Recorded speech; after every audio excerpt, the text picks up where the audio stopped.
Birthdays used to mean everything to me. The laughter, the warmth, the feeling of being loved. It was the one day I believed I was truly seen. But last year's birthday changed everything. It became the day I learned that love can burn, just like a candle that melts away until there's nothing left. My name is Sarah, and for the last 8 years, I thought I was living my happily ever after. My husband, Daniel, was charming, thoughtful, and the kind of man everyone admired. We met in college. I still remember how he'd bring me coffee during exams, whispering, "You're my peace, Sarah." Those words echoed in my mind for years. After marriage, life got busy. Jobs, bills, exhaustion. The small things we used to do for each other faded slowly.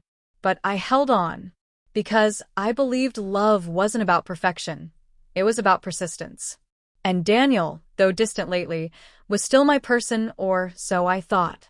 My 33rd birthday was coming up. I didn't expect much. Maybe dinner at our favorite Italian place or a movie night at home. But Daniel was acting strange. Secretive.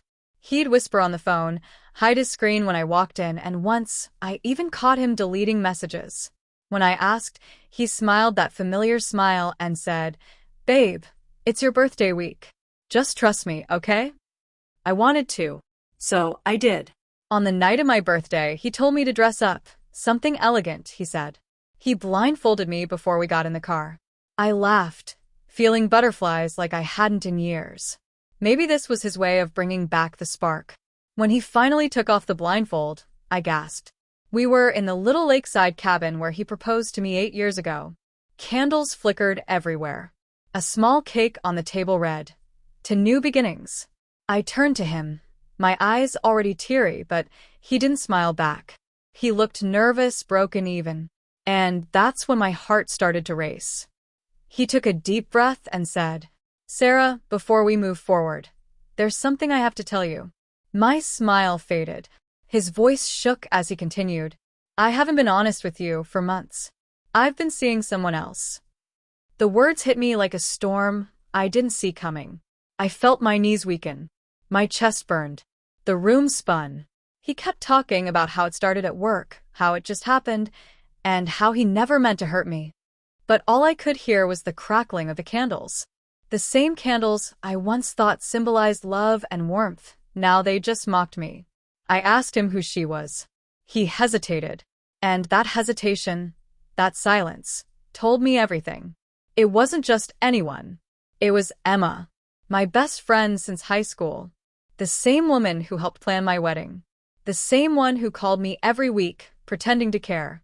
I remember staring at the cake, the words "new beginnings" blurring through my tears. I wanted to scream. I wanted to break something. But instead, I just sat there, silent. Because sometimes the quiet hurts more than the noise ever could. Daniel tried to explain. "It's over now," he said. But how do you end something that already destroyed everything it touched? He begged me to forgive him, said he wanted to rebuild. But I couldn't look at him without seeing the betrayal. Without feeling like every "I love you" he ever said was just a well-rehearsed lie.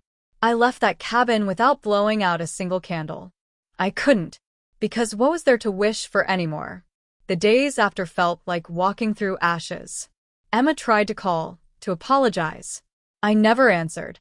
She texted once, "You can hate me, but please know I never meant to fall in love with him." That line haunted me for weeks.